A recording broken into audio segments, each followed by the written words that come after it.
2019년도 이 송도교회에 대해서 오늘 설교 말씀을 이렇게 준비했습니다. 2019년 송도.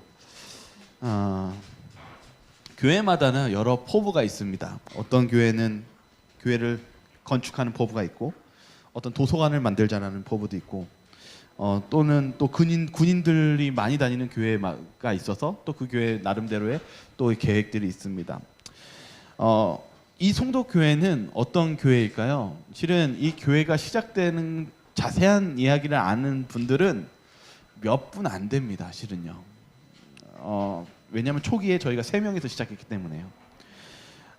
실은 송도교회에 대한 이야기들은 제가 몇 번 설교 속에서 해주었지만은 그 이야기들 다 할 수는 없지만은 중요한 초점 몇 가지와 그리고 우리가 가야 될 방향들을 오늘 말씀 속에서 나누기로 소망합니다. 실은 개척교회를 한 이유는 실은 교회를 떠나는 여러 초신자들 때문이었습니다. 제가 있었을 때 제일 많이 들었던 청년들이 했던 말이 이 말이었어요. 다닐 만한 교회가 없어서요. 실은 그때 당시 학원 학생들이, 대학생들이 실은 처음 하나님의 그 교리를 접하고, 재림교리를 접하고 침례를 받고 교회를 다녔지만은 그 안에서 싸움도 있었고 여러 가지 분쟁과 그런 갈등이 있고 나서 교회를 떠나가고 나서 다시 이렇게 만났을 때 했던 말이 다닐 만한 교회를 찾고 있었습니다. 실은 이 교회가 세워진 목적은 바로 다닐 만한 새로운 사람들이 적응할 만한 교회가 되는 것이 목적이었습니다. 그래서 예배 형식을 줄였고, 여러분 뒤에 보이는 헌금함이 자율헌금으로 바뀌었고, 교회 형식을 단촐화했습니다. 그렇게 해서 실은 이 자리에 앉아 계신 분들이 꽤 있습니다. 구세군교회에서 오신 분도 계시고요. 그리고 불교로 계시고, 실은 아내가 재림교인이었지만은 교회 한번 눈길 한번 안 줬지만은 지금 이제 침례를 받고 이 자리에 앉아 계신 분들이 있습니다. 제가 말 안 해도 아시죠? 그리고 또 아직 침례는 안 받으셨지만 저희 교회에 발길을 들여놓으시는 선생님도 계십니다. 어느덧 이 3명에서 시작한 교회가 이제는 다른 외지 사람들과 신앙하지 않는 분들이 다닐 수 있는 교회가 되었습니다. 지금 이렇게 제가 이 자리에 서 있지만은 참 하나님께 감사를 드립니다. 그리고 제 마음속에서도 그런 기쁨이 항상 넘칩니다. 며칠 전에 한 분이 저한테 이렇게 얘기했어요. 교인 숫자가 좀 자리를 차지해야 되는데 이거 뭐 교회 저기 어린이방도 좁은데 이거 어떻게 하죠? 근데 제가 뭐라고 답변했냐면은 그때 그거는 즐거운 걱정이니까 그때 돼서 걱정하죠. 이렇게 얘기했어요. 여러분, 그거는 즐거운 걱정입니다. 너무 걱정하지 않으셔도 됩니다. 하나님께서 여기에 많은 영혼들을 또한 주셨다면은 그 문제 또한 하나님께서 즐겁게 풀어주실 거라고 믿습니다. 그렇다면 이제 끝인가요? 저는 이 한 이야기를 하길 원합니다. 창세기 12장 1절과 4절에 있는 말씀입니다. 같이 한번 읽겠습니다. 여호와께서 시작. 아브라함에게 이르시되 너는 너희 고향과 친척과 아버지의 집을 떠나 내가 내게 보여줄 땅으로 가라. 이에 아브라함이 여호와의 말씀을 따라갔고 롯도 그와 함께 갔으며 아브라함이 하란을 떠날 때에 75세였더라. 하나님께서 아브라함을 불러셨을 때는 우르에서 부르셨습니다. 그리고 가다가 하란에서 정착했어요. 그곳에서 실은 가족들과 친척들과 행복하게 살았습니다. 그런데 하나님께서 뭐라고 말씀하셨냐면 떠나라, 이렇게 말씀하셨어요. 오늘 제가 읽었던 소망의 시작이라는 책 중에 이 부분에 대해서 이런 글을 남겨놨더라고요. 하란에서 모든 재산과 얻은 사람들까지 이끌고 75세의 미지의 땅 가나안으로 이민했습니다. 사실 하란에서 모든 재산과 머문 기간은 꽤 길었고 성공적이었습니다. 따라서 그 땅에서 얼마든지 편안하게 살 수 있었습니다. 아브라함은요, 하란에서 어떻게 살았어요? 행복하고 꽤 만족하게 살았어요. 그런데 하나님이 부르셨습니다. 그러자 성경은 뭐라고 기록하고 있냐면은 아브라함이 어떻게 했대요? 여호와의 말씀을 따라 떠났습니다. 오늘 제가 하고 싶은 말은 이것입니다. 하나님께서 은혜로 이 개척교회를 이렇게 성장시켜 주셨습니다. 그리고 지금도 영혼들이 오고 있었습니다. 그렇다면 다 끝난 것일까요? 아닙니다. 하나님은 아브라함에게 하란에서 떠나서 어디로 가라고요? 가나안으로 가라. 그래서 아브라함은 하나님의 말씀을 따라 전진했습니다. 무슨 목적인지 무엇인지 구체적으로 알지 못했지만 떠나갔습니다. 오늘 2019년 송도교회도 여기서 멈추는 것이 아니라 하나님의 말씀을 따라 하나님의 말씀에 순종하며 충실히 그 목적으로 나아가시기를 바라겠습니다. 왜냐하면 하나님은 새로운 목적을 가지고 계십니다. 그리고 오늘 집사 안수를 또 주지만은 하나님께서 여러분들을 통해서 또 다른 목적과 역사를 이 송도교회에서 이루실 것을 믿습니다. 제가 이번 주 중에 설교 준비할 속에서 실은 교회 증언을 읽고 있었어요. 왜냐하면은 교회 증언은 실은 어떤 이야기냐면은 이미 교회 증언 사건 전에 이미 교회가 한번 뒤집어진 사건이 있었습니다. 뭐 켈러그 박사의 교회에서 떠나는 사건, 그리고 교회 안에서 분란과 그런 사건 속에서 어려움 속에서 겪고 있었을 때 저는 이 책을 이번 주에 교회 증언 1장을 읽고 있었어요. 근데 제가 와닿았던 부분이 있었어요. 그 부분이 무엇이었냐면 좀 길지만 이 두 부분이었습니다.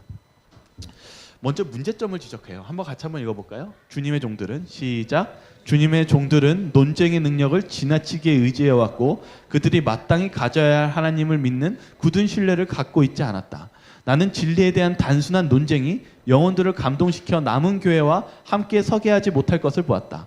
왜냐하면 진리는 인기가 없기 때문이다. 하나님의 종들은 진리를 심령 속에 간직해야 돼. 여기까지 읽겠습니다. 교회의 문제에 대해서 얘기하는데 지금 교회가 어떤 문제에 빠져 있다라고 얘기하고 있어요? 뭐 하는 데 빠져 있어요? 우리 정말 논쟁하는 거 좋아하지 않습니까? 이게 옳냐 저게 옳냐 하면서 말하는 거 영어로 알기죠. 논쟁하는 거 계속. 근데 이게 우리의 신앙에 도움이 될까요? 오늘 이 문제에서 지적합니다. 그러면서 두 번째 얘기해요. 오늘 아까 교과 토의하는데 막 한 분이 이렇게 얘기했어요. 왜 신천지가 왜 이렇게 사람 수가 많은 겁니까?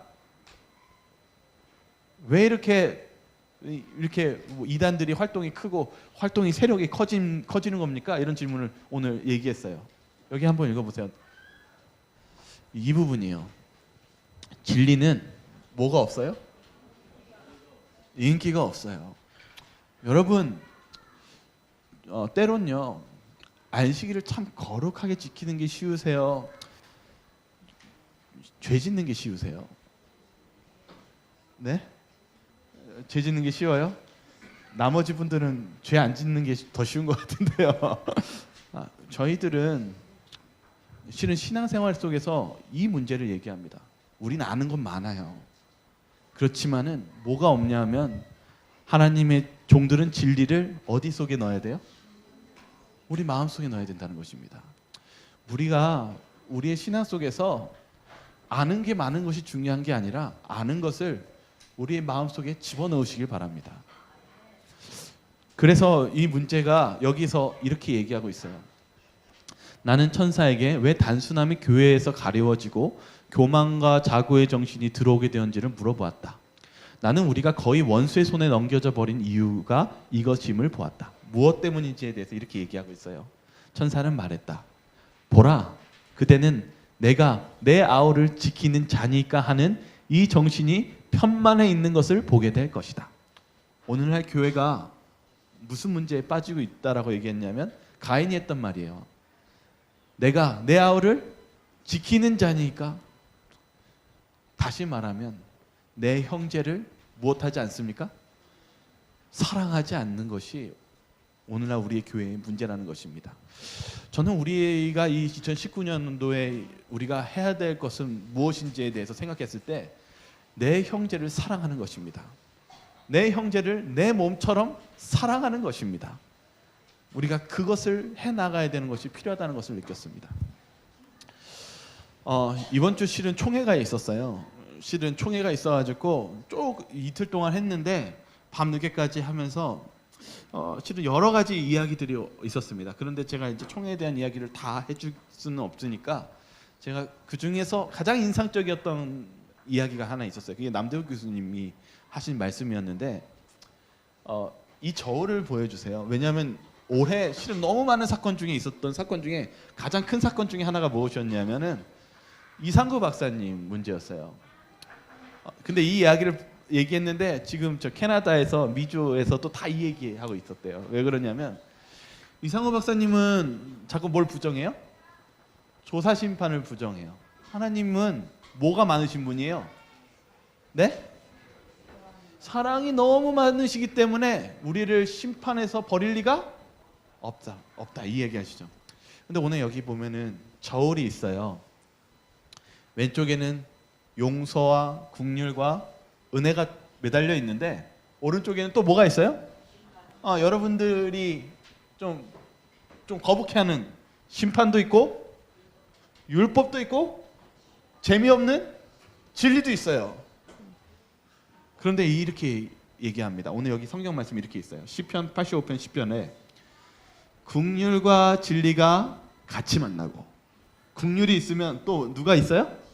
진리도 있고 여기 요한복음 1장 14절에 우리가 그 영광을 보니 아버지의 독생자의 영광이요 무엇과 무엇이 충만하더라? 은혜와 진리가 충만하더라. 여러분 이상호 박사님은 사랑을 너무 강조하다 보면은 이 심판을 부정해 버립니다. 그러나 성경에 심판이 있습니까 없습니까? 있습니다. 실은 몇 주 전에 한 분이 저한테 얘기하셨어요. 자꾸 저희 안식일 지킨다고 안식일에 대해서 막 공격하고 안식일에 대해서 막 비방한다고 그럽니다. 그런데 여러분 솔직하게 보십시오. 우리가 왜 거기에 주눅 들어야 됩니까? 우리가 왜 그 말 한마디에 가만히 있어야 됩니까? 성경에는 안식일이라는 말이 수없이 적혀 있지 않습니까?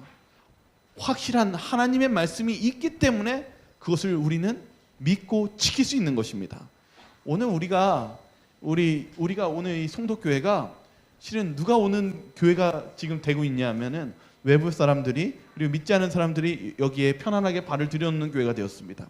그럼 그들에게 그리고 우리의 가족들에게 우리는 그들에게 하나님의 진정한 모습을 알려드려야 되지 않겠습니까? 그 존 폴리니 교수가 그 자신이 읽었던 책에서 이렇게 얘기했대요. 이단이 무엇인지에 대해서 이렇게 정해놨어요. 이단이란 무엇을 잃은 진리라고요? 균형을 잃은 진리이다. 여러분 이상호 박사가 사랑을 강조하는데 사랑 중요합니까? 중요합니다. 그러나 사랑만을 강조하는 것은 잘못된 것입니다. 여러분 율법 중요합니까? 근데 율법만을 강조하면 그것은 잘못된 것입니다. 우리가 재림교회에 있는 것은 우리가 균형적인 신앙을 하고 있기 때문입니다. 우리가 안식일을 중요하게 생각하는 것처럼 율법을 중요하게 생각하는 것처럼 무엇도 가장 중요해요? 사랑도 중요하게 생각하기 때문입니다. 여러분 우리가 왜 이 개척교회, 이 송도교회가 왜 다른 교회와 다른 밖에 있는 세상 교회와 다르고 왜 있어야 되는 것입니까? 바로 균형진 하나님의 말씀대로 살아가고 그 길을 인도해야 되기 때문입니다. 그러므로 저와 여러분들이 이 사명을 잊지 마시고 2019년도에 더욱더 주님의 일에 수고하시며 전진하시기를 바라겠습니다.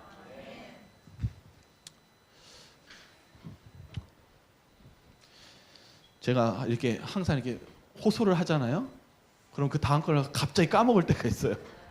너무 저도 조용하게 얘기해야 되는데 너무 그것이 중대하다고 생각해가지고 갑자기 하나 까먹었습니다. 그러나 또 하나님께서 말씀의 은사를 또 주실 거라 믿습니다. 누가복음 11장 13절 있죠? 제가 이제 생각이 났네요. 제가 그래서 이번 주 실은 설교를 준비하면서 어떤 준비를 했냐면은 감동을 줄까?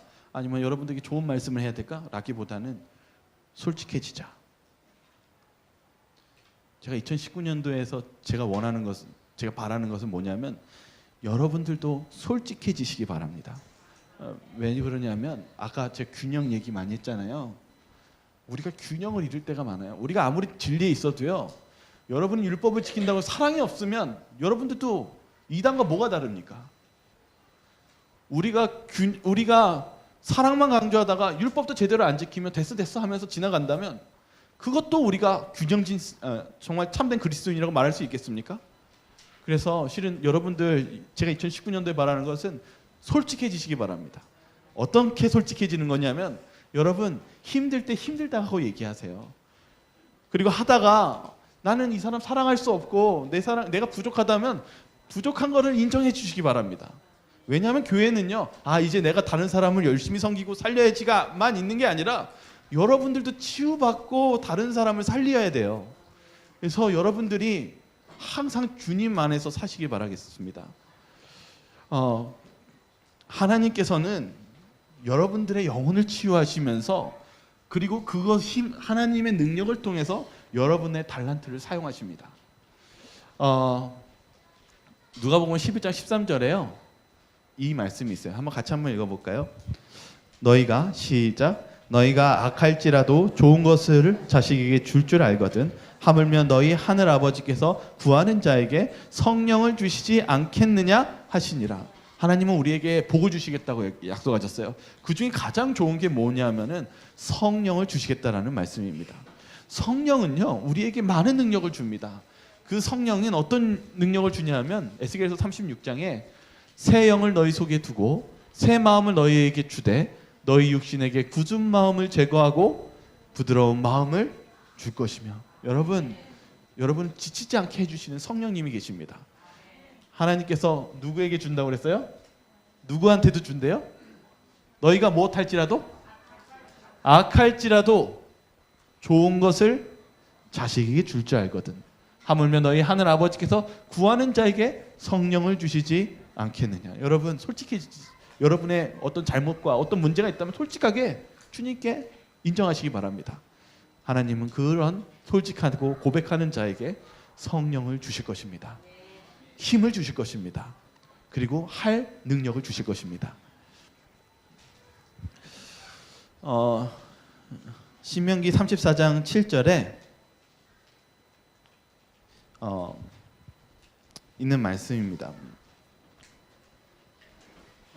모세가 죽을 때 나이 120세였으나 그의 눈이 흐리지 아니하였고 기력이 쇠하지 아니하였더라.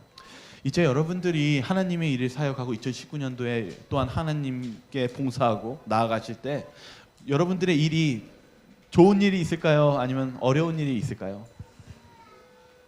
실은 모세는요 40세 때 40년 동안 광야에서 조용한 광야 생활을 했어요. 그 정도 했으면 이제 하나님께서 그에게 어떤 길을 주시면 좋을까요? 이제 평탄한 길 주시고 이제 고생했다라고 할 줄 알았는데 이스라엘 백성들을 이끌고 몇 년 동안 또 살았어요? 네, 그 40년의 세월이 쉬운 길이었습니까? 어려운 길이었습니까? 네, 여러분 어려운 길이었어요. 이 모세가 너무 힘들었어요. 너무 고생 많이 했고 힘들었어요. 실은 평탄의 길이 아니라 폭풍의 길이었습니다. 그리고 절망의 길이었고 슬픈 길이었고 때로는 외로운 길이었습니다. 우리의 길도 절대로 그것이 평탄한 길이라고 생각되지 않습니다. 순간순간마다 어려움이 오고 지침이 오고 어려움이 올 줄 압니다. 그것은 왜 그렇습니까? 부조화 선지자는 이렇게 기록하고 있습니다. 사단은 꾸준히, 같이 읽겠습니다. 시작. 사단은 꾸준히 그들의 길에 장애물과 시험을 던져 그들이 가나안을 유업으로 얻지 못하게 하려고 노력하였다. 그리고 이스라엘 백성들도 그들의 불신으로 여러 번 사단에게 문을 열어주므로 그로 하여금 하나님의 목적을 방해하게 하였다. 사단이 어떻게 했다고요? 가끔 했대요? 꾸준히 그들의 길에 장애물과 시험을 던져 넣었다고 얘기합니다. 오늘 우리의 가는 길도 사단이 꾸준히 우리를 방해하고 장애물을 걸어 놓을 것입니다. 그러나 우리는 낙담하지 않습니다. 왜 그러냐 하면 오늘 읽은 말씀처럼 모세가 죽을 때 나이 120세였으나 그의 눈이 흐리지 아니하였고 기력이 쇠하지 아니하였더라. 모세가 어떻게 그 40년을 견뎠습니까? 왜 눈이 흐리지 않고 그 기력을 다하는 능력이 있었습니까? 하나님께서 그와 함께 하셨기 때문입니다. 우리에게는 그런 전능자이신 하나님이 계십니다. 그분을 의지한다면 그 폭풍도 잠잠해질 것이고 그 폭풍을 뚫고 우리가 하나님의 능력으로 그 일을 수행할 수 있을 것입니다.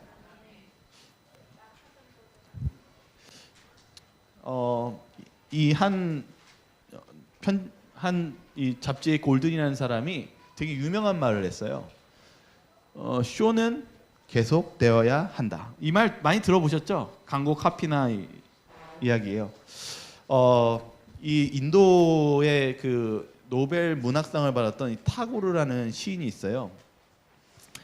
이 시인이 있는데 실은 이 시인이 실은 충실한 하인이 있었어요. 근데 이 귀족이었기 때문에 이 시인은 항상 먹고 세수하고 입고 뭐 마시는 모든 문제를 다 누가 해줬냐면 자기 하인이 해줬어요. 그런데 정말 충실한 하인인데 하루는 아침이 됐는데 이 하인이 오지 않는 거예요. 1시간이 지나고 2시간이고 오전을 다 기다렸는데도 이 하인이 오지 않는 거예요. 그러자 이 주인이 실은 그동안 하인이 다 해줘가지고 먹고 마시는 이 문제를 할 수 없으니까 당황스러워서 막 화가 나기 시작했어요. 이 괘씸하기 시작했죠. 이 하인은 어떻게 해야겠다? 내쫓아 버려야겠다. 너무 화가 났는데 오후 한 5시쯤 되니까 갑자기 하인이 문을 열고 인사도 안 하고 조용히 빨래를 걷고 주인에게 밥상을 차려주고 눈도 안 마주치고 일을 하는 것입니다.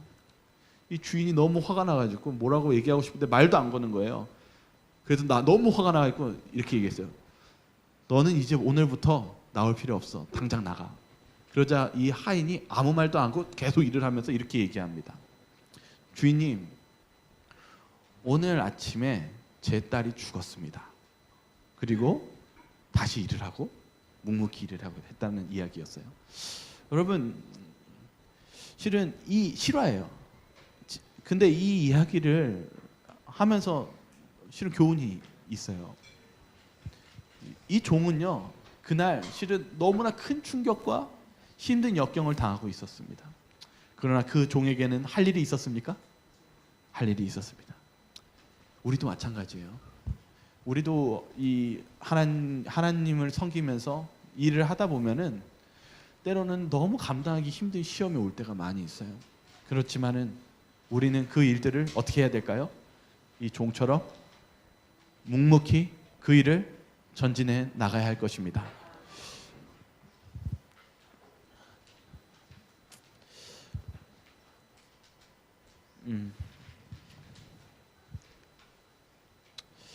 마가복음 2장 16절과 17절에는 예수님에 대한 장면이 나오죠. 좀 시간상 제가 건너뛰고 이야기를 설명해 드리겠습니다. 예수님은 식사를 하셨는데 그 식사에는 항상 누가 있었냐면은 누가 있었어요? 세리와 죄인들, 죄 많은, 실은 다시 표현하면은 여기 바리새인들과 서기관들이 되게 못마땅한 게 있었어요. 예수님이 너무 죄인들하고 같이 있으니까, 다시 표현하면은 같이 있어야 하지 말아야 될 사람들과 있으니까 뭐라고 질문합니까? 이것을 불만스럽게 질문합니다. 왜 이들과 같이 있냐고 했을 때 예수님이 이렇게 얘기합니다. 나는 의인을 부르러 온 것이 아니요 죄인을 부르러 왔노라 하시니라. 예수님은 이 땅에 오시면서요, 예수님의 식사 자리에 누구를 초대했습니까? 그러니까 여러분들이 따랐을 때 여러분들이 정말 상대하기 싫은 사람들이 그 자리에 앉았다고 생각하시면 됩니다.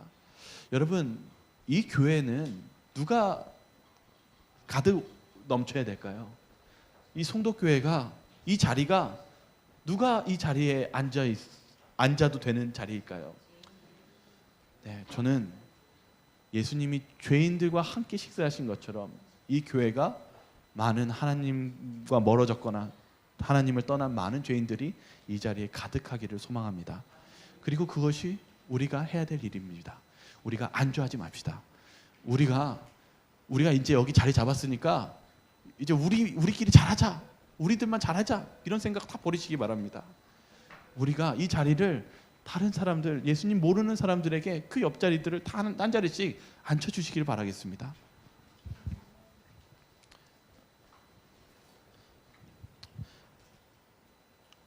이 한 이야기가 하고 오늘 마치도록 하겠습니다. 이번 주에 제가 이제 그 말씀이라는 책을 읽고 있었어요. 그 중에 제가 마음에 와닿았던 것은 이 질문이었습니다. 실은 우리가 사랑해야 됩니까? 오늘 아까 이 질문 속에서도 내 형제를 어떻게 하라고요? 사랑하라고요. 실은 우리는 형제를 사랑해야 됩니다. 그 문제에 대해서 실은 계속 질문하고 있던 중에 제가 이 고라에 대한 이야기를 듣게 되었습니다. 고라가 얼마나 나쁜 사람인지를 알기 위해서 우리가 좀 부조화 선지자를 좀 같이 읽기를 원합니다. 고라가 어떤 사람인지 한번 같이 읽겠습니다. 고라와 같이 시작. 고라와 그의 공모자들은 모세와 함께 산에 올라가 하나님의 영광을 바라본 사람들 중에 속해 있었다. 그러나 그때 이후에 그들에게는 변화가 일어났다. 마음속에 품은 유혹이 사단의 지배를 받게 되었고 불만에 선동하는 일이 감행하였다.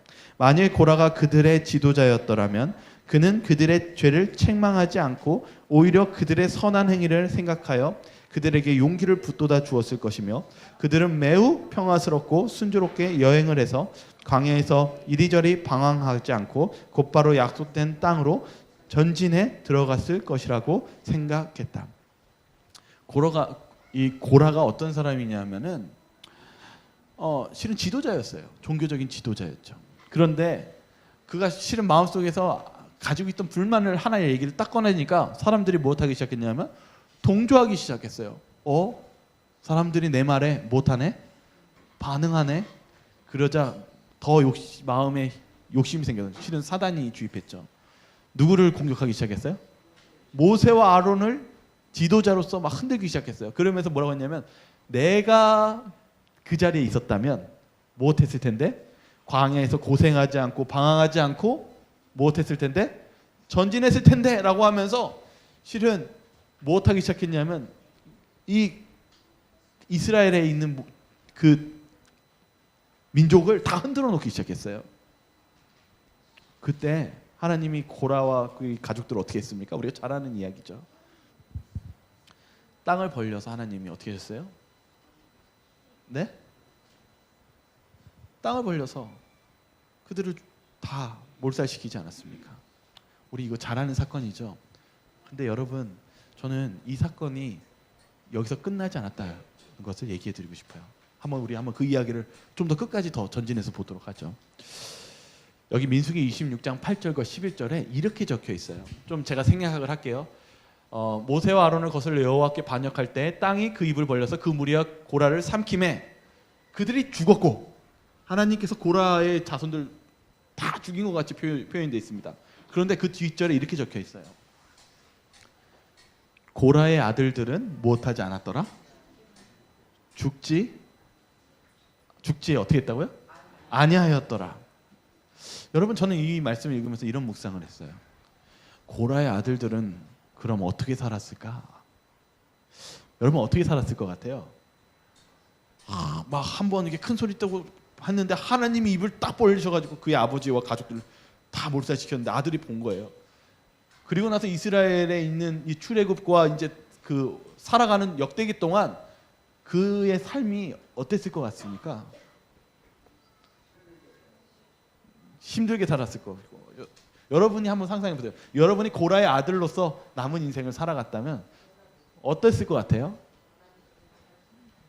저는 아마 제 상상 속에는 주변에 이스라엘 사람들이 지나갈 때마다 고라의 아들 보면은 손가락질 많이 했을 것 같아요. 아유, 저 하나님이 뭐 한 사람이에요? 천벌을 내려가지고 이 사람은 무엇하는 사람이에요? 하나님이 무엇한 사람일까요? 하나님이 적어도 싫어하는 사람이겠다. 그리고 뭐라고 했을까요? 막 혀를 차면서 아마 지나갔겠죠. 근데 여러분, 저는 이 이야기를 하고 싶어요. 이 고라의 이 아들들이 아마 힘들게 살았을 것이고 죄책감을 많이 가지고 살았을 것 같아요. 그리고 어떻게 보면 절망적인 사람이었을 것 같아요. 그런데 그 후에 역대상에 이런 말씀이 있어요. 25장 1절에 있는 말씀입니다. 다윗이 같이 한번 읽어볼까요? 시작. 다윗이 군대 지휘관들과 더불어 아삭과 헤만과 여두둔의 자손 중에서 구별하여 섬기게 하되 수금과 비파와 재금을 잡아 신령한 노래를 하게 하였으니. 여러분 이 사건은 뭐냐면 다윗이요. 실은 이제 왕이 되고 나서 어렵게 왕이 됐죠 다윗이요. 그리고 나서 또 하나님의 법궤가 오고 나서 왕국에 가까이 또 무엇을 졌습니까? 성소를 졌죠. 성소를요. 그러면서 이 다윗 왕이 고민하는 거예요. 왜냐하면 다윗은 하나님의 처소를 정말 아름답게 꾸미고 싶었거든요. 그래서 여러분들도 이렇게 교회가 있으면은 또 자꾸 이제 누굴 세우고 싶어요? 여기에 이제 뭐 목회자도 세워야 되고 또 누구도 세워야 됩니까? 교회가 커진 막 찬양대장도 세워야 되는데 막 고민하는 거예요. 이 왕이 이 국가적인 예배를 드린다고 했었을 때 찬양대장을 뽑는다면은 어떤 사람을 뽑을까요? 네? 믿음 좋은 사람. 어떤 사람 뽑고 싶으세요? 재능 있고 그 중에서도 또 어떤 사람 뽑고 싶으세요? 검 중에서 제일 좋은 사람 뽑고 싶죠. 근데 누굴 뽑았다고 얘기했냐면은 여기 해만이라는 사람을 뽑았대요. 해만이라는 사람. 이 해만이라는 사람을 뽑았는데 제가 여기 시간상 제가 여기 성경을 하나 읽어드릴게요. 원래 역대상 6장 33절의 말씀인데 직무를 행하는 자와 그의 아들들은 이러하니 그핫의 자손 중에 해만은 찬송하는 자라. 그는 요엘의 아들이요 요엘은 사무엘의 아들이요. 계속 올라갑니다. 그리고 어디까지 올라가냐면 에비아삽은 고라의 아들이요. 해만이 누구의 자손이에요? 고라. 아까 제가 얘기했죠. 고라는 어떤 사람이에요? 우리가 봤을 때 인생 끝나야 되는 사람입니다. 근데 하나님이 누구를 남겨놨어요? 왜 남겨놓았을까요? 네? 여러분 같으면 이 고라의 자손이 잘한 자손이에요? 그냥 멸망받아야 해도 되는 자손입니까? 멸망 당해야 된다고 생각하는 자손 아닙니까? 근데 하나님이 누구를 남겨놨어요? 고라의 자손을 남겨놨는데 이 아들을 뭐까지 됐어요? 다윗이 뽑는데 누구를 뽑았어요? 그 국가의 찬양대장으로 뽑았어요. 여러분 저는 참 이 말씀 보면서 은혜가 됐어요. 왜 그러냐면 이 해만이라는 사람이요 시편의 42편, 44편, 45편, 49편, 84편, 88장을 지은 이가 이 해만입니다. 이 해만이 뭐라고 얘기하는지 한번 볼까요? 그 중에 한 절만 읽을게요. 시편 42장 5절입니다. 내 영혼아 시작. 내 영혼아 내가 어찌하여 낙심하며 어찌하여 내 속에서 불안해하는가. 너는 하나님께 소망을 두라.